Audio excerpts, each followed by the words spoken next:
Hello everyone and welcome back to the channel. Guys, last week I posted a video of a team that I found in the Hell Hades optimizer that had 4 epic champions and 1 legendary to beat Amius in hard mode, and it gave me hope. I had given up hope on this boss that I did not have the champions to beat him, because all of the guides have Morrigan, they have UDK, they have Sifi and Cardio, and not everyone has these champions. So these are some hard champions to pull, and I skipped the fusion for Morrigan, so I was like, yeah, I wish I didn't skip that. But anyway, I built a team. And I said I was going to attempt this with that team. I had to book them up, and after 30 million silver, booking up 2 epic champions, 1 legendary champion, and a lot of switching my gear around, taking the gear from my best champions. This is my best gear. I'm here to tell you guys that I've managed to do it. I've beat Amius on hard mode with 4 epic champions, and in this video I'm gonna guide you through the process of how I managed to do this and the strategy that I used, as well as I'm gonna go over the gear of the champions, the masteries, their speed, blessings, everything that I can. So if you want to try this team, so it can help you succeed. And of course, if you're gonna give this a try, feel free to leave me a comment. If you have any questions, I'll be happy to answer.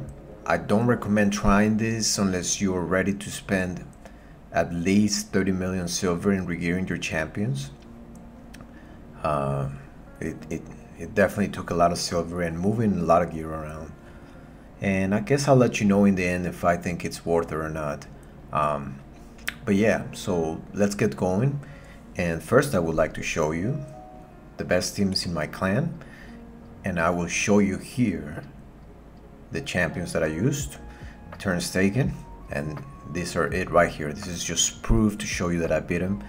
I already moved my gear for my champions, so I can't show you like an actual run with them. I am going to show you the video that I beat him, because I did record that, and I'm going to be uploading kind of like this montage of me raging trying to beat this guy and just learning the mechanics, because when you first try him and try to understand what he does, it's all over the place. Like, you're like, what happened? But anyways, let's get into it. Right here we have Frostbringer, and let's click on Frostbringer real quick. What she is here mainly for, obviously, is the heal reduction. That's what she's here for. She's I think it's 50% to do the heal reduction, and she attacks 2 times. So not the best heal reduction champion, I'm not gonna lie to you, but this is the only option that I had. You check your champions. If you have a better option, feel free to use that. This is the only champion I had with heal reduction, so this is the one I used. The A2, does the decreased defense. I didn't really use this in the against the boss, and I did use the increased speed and increased attack. This is kind of nice, actually.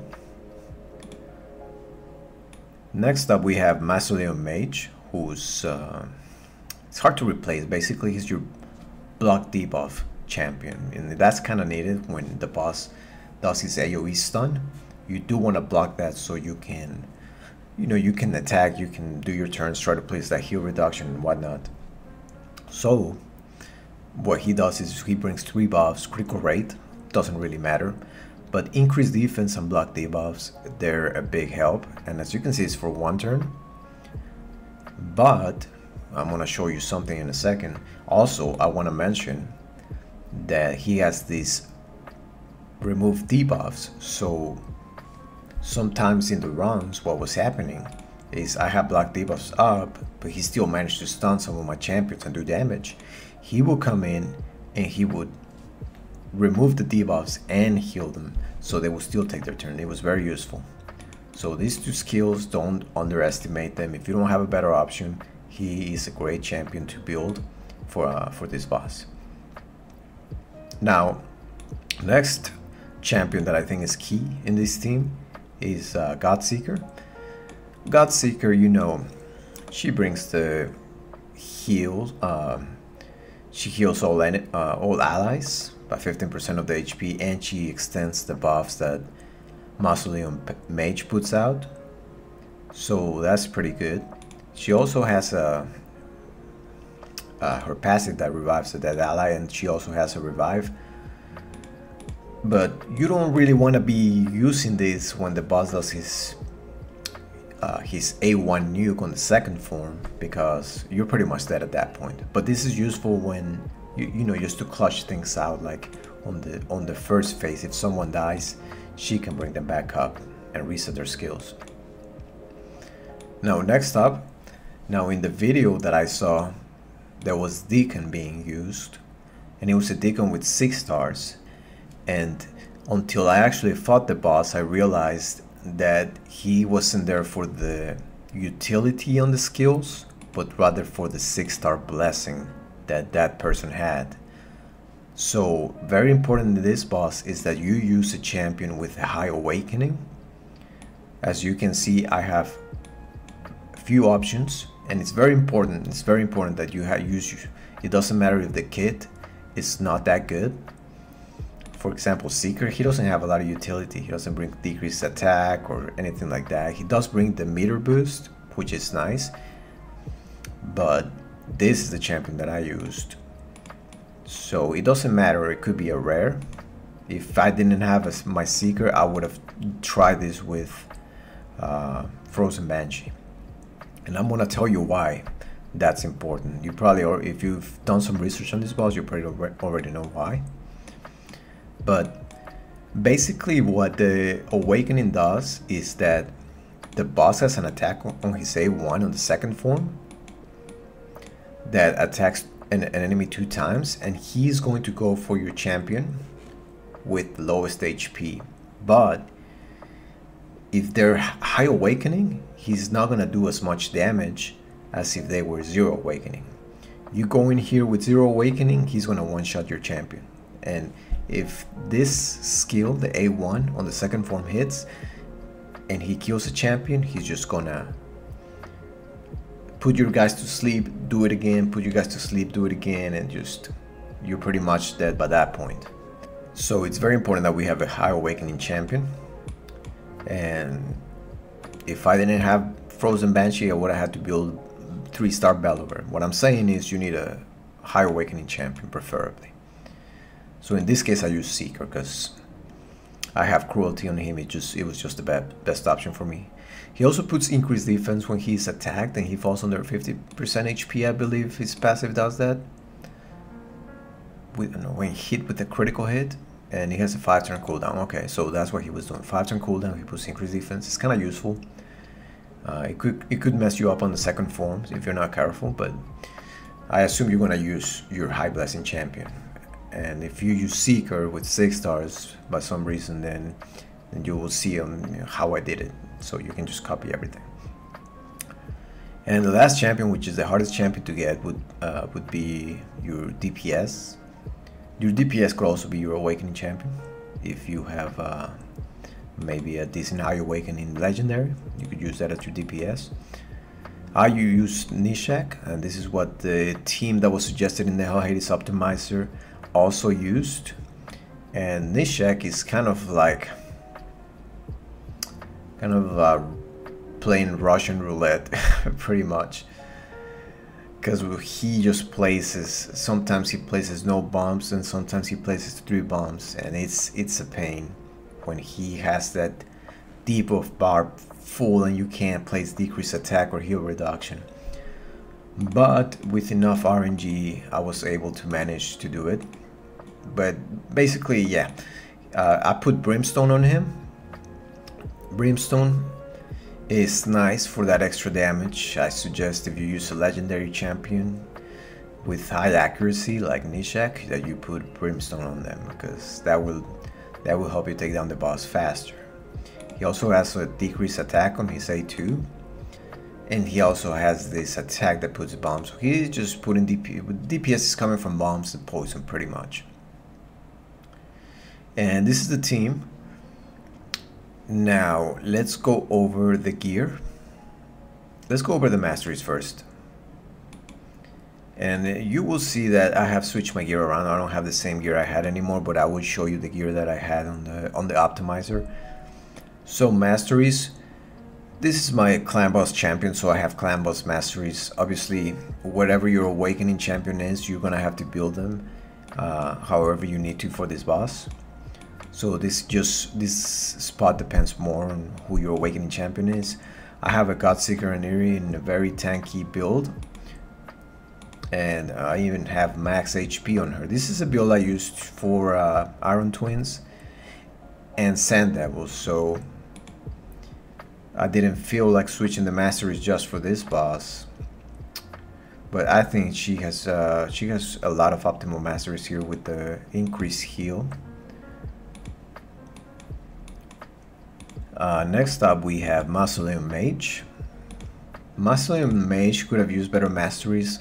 For example, lasting gifts to increase the duration of buffs. That would have helped a little. Could have also used Lord of Steel. This is what I went for. You want to maximize the heal that he doesn't say A3.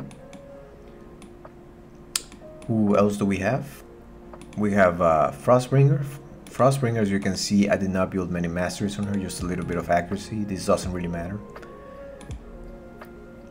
Just to land that heal reduction pretty much. And Ishak, I actually have him on a solo build, so I assume that there's better masteries than this. The recommended build in the HH optimizer was Giant Slayer. That could have probably helped, but I have these masteries on the moment. I didn't switch masteries for my champions. Alright guys, so we have pulled the HH optimizer. Here's the team that I use. As you can see, when I finally settled on this team, I tried 9 times before I actually got the win. So it took a while for me to understand the mechanics of the boss and exactly how to use my skills. I also tried a couple of other variations with Vogoth and Deacon Armstrong at first. And this is the team that I settled with. That worked the best. So Seeker, since the tank, basically guys, let's go over each champion. Your high awakening champion is going to be your tank, and you want him to have less HP than everyone else. I built mine with 50,000 HP and everyone else above 60,000. You want him with a lot of defense, at least 4,000, 4,500. Speed 244. Basically with the gear I built, he had decent enough speed, so that's good. Don't worry about the critical rate or anything else. Next up, we have Mausoleum Mage. I have him on 6 protection set, 6-piece protection. I don't really think it's needed. When the boss was stripping my buffs, I pretty much had no buffs left. So I don't really think this is needed. I was trying something out at first, but the gear was good enough that I just tried him like this. 3,000 defense, could use more defense if you have it, that's fine. 65k HP. I have him at 251 speed. You want him to go before the first turn of the boss. Critical rate average, we don't need accuracy, we're not going to use his A1 for that purpose. Next up, Frostbringer. Frostbringer has a lot of HP, 76,000, 2,800 defense. You want to build him with more defense if you can. 230 speed. Now I feel like she could be a little bit faster, so if you can build her maybe like a 240 speed, that would be very helpful actually. Before I won, I actually was thinking about switching the speed, increasing the speed, but in that specific battle I actually beat the boss, so I didn't have to. Doesn't need critical rate or anything like that, but you do need 475 accuracy for the hard version of the boss, so she can land the heal reduction. Next up we have Godseeker and Eerie. Godseeker and Eerie, I have her in regeneration gear. Oh, by the way, regeneration gear or more gear on any of the champions is probably going to help a lot, keep your team alive. So I do recommend, if you have good gear, that you put it on your champions. My regeneration gear sucks, and my immortal gear is not that good either. So I really I put my best gear on Godseeker right here, pretty much. 60,000 HP. You want her with a lot of defense. You don't want her to die because she's gonna revive other people and whatnot. 245 speed. Pretty important that she goes after Mausoleum Mage, as she will extend the buffs that he puts. So that's kind of key right there, and if you don't have them sync, then that might spell trouble. Also, Frostbringer puts an increased speed, so if you're gonna use her, it would be very nice that she goes before Godseeker to have that increased speed last a little longer, but not really required. As you can see, I managed to do it without that. And lastly, we have Nishak with 60k HP, 2700 defense. I think if I would rebuild him, I would rebuild him just tankier and have the poison do the damage. I did build some attack into him. I'm not really sure how much difference it made. It seemed like the boss had poisons more of the time than bombs, but it wouldn't hurt to try with more attack or more defense. I went kind of like for a balanced build, and they work out. He could be a little tankier, I do tell you that, so I would recommend 3000 defense at least. Obviously you want the accuracy, 475. And yeah, that's pretty much the stats, guys. We already went over the masteries, and I have them all completely booked for this fight. Alright guys, so next up we are gonna go over the fight, my thought process, and I'm gonna guide you kind of like the specific skills that you want to use as you go through the boss, in case you do have a similar team if you want to give this a try. So let's get into it. Alright guys, so this is the time you've been waiting for. We're gonna go over the footage, and I'll give you a step-by-step of my thought process and thinking when fighting the boss, and every skill that I use and why I used it. So first of all, we start with the A1 here. We do not want to land decreased attack, because then the boss will use the A3 and turn that decreased attack into increased attack, and we're dead. So we don't want to do that. Next up, we want to put block debuffs. He's going to do his attack. The increased defense also helps mitigate the damage. Now we got a nice brimstone there. Then we're going to extend the buffs so we can block the stun on the next turn. Here we want to use his A1, and now of course, depending on your awakening champion, you're going to have different skills, so you're just going to have to adjust that to your awakened champion. For Frostbringer, in this case, we want to use the increased speed, because if we place heal reduction, once he uses his A3, he's going to turn that into continuous heal, and we don't want that because he's going to heal back up. So we're just going to increase the speed on that and use the A1 on Nishak. The reason I'm only using the A1 on Nishak, of course, is because if I use the A3, he's going to place bombs. He's going to get an extra turn, more bombs, and then his bar is going to be full of poisons. We won't be able to place our heal reduction or decrease attack.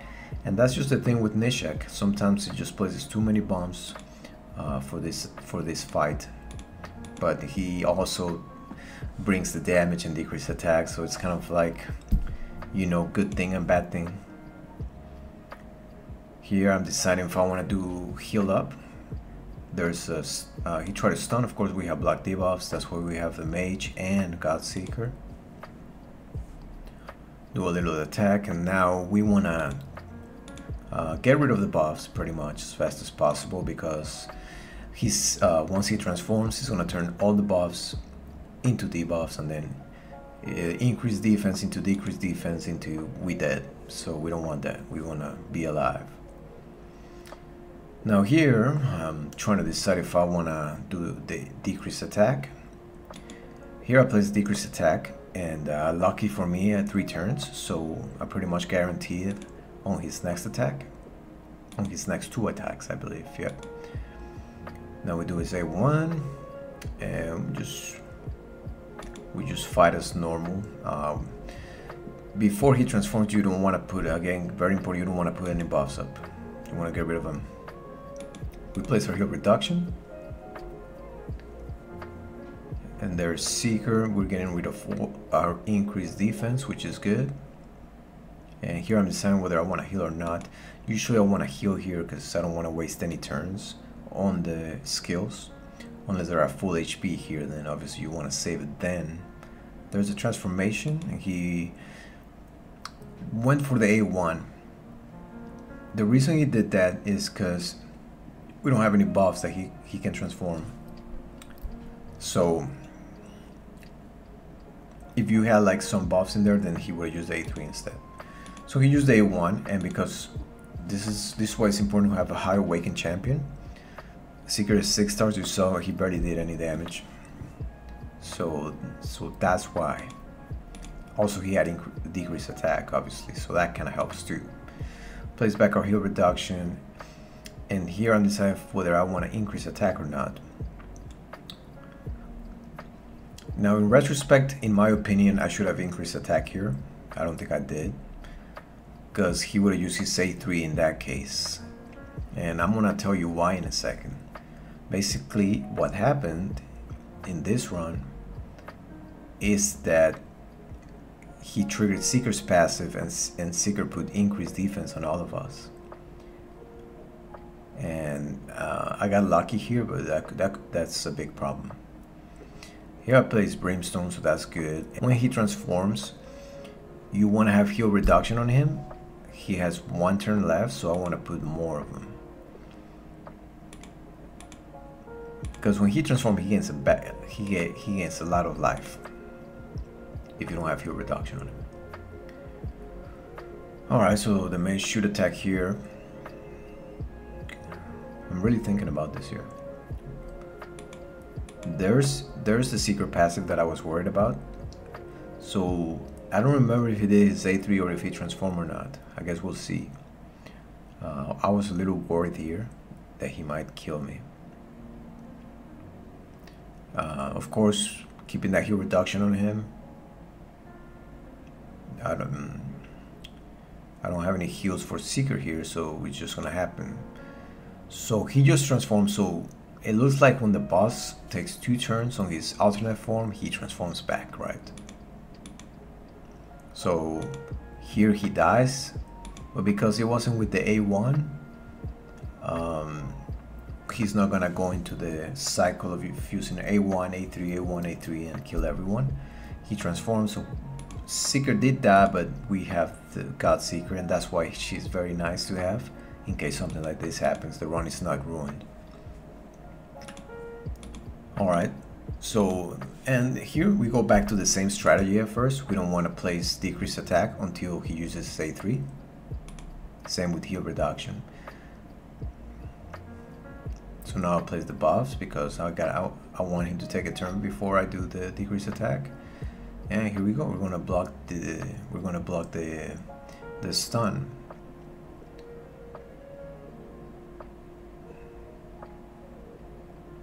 There we go. Block the stun. Now we can put the heal reduction on him. We didn't land it there. We start healing up. And now he uses his A3, we can put decreased attack on him. Remember, once you use A3, you can put debuffs on him. We didn't land the heal reduction again, so I'm a little sad about that. What can you do?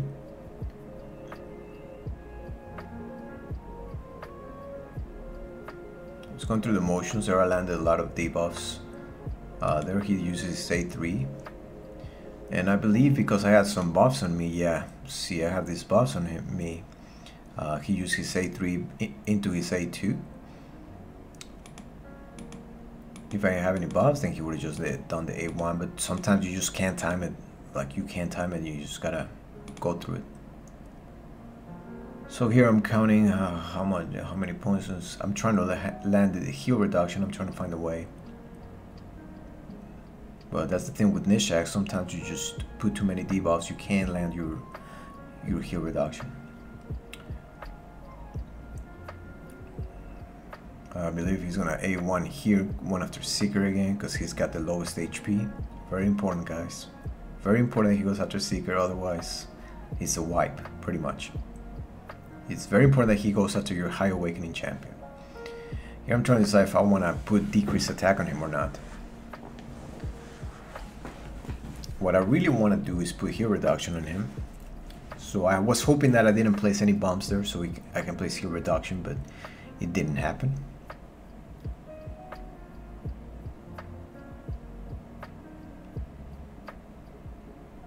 Here I'm putting more buffs because he's not gonna transform back into his alternate form, back to this one back to back. He's gonna go back to his other one. Buffs are safe. Here I didn't want any bombs, of course, for the heal reduction, because that's what happens when you don't have heal reduction. Big heal. So here I'm gonna place my block debuff so I can block the stun. In this case, I did not have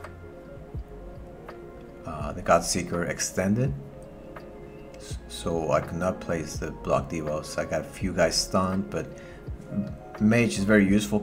He can just cleanse, right?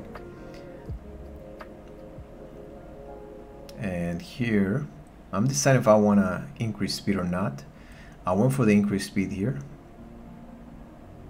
There's the decreased attack. We had it for 2 turns, so I'm not sure if the timing is right for that decreased attack when he transforms. There's the heal reduction, and Nisha got a cooldown decrease there. I think it's a mastery.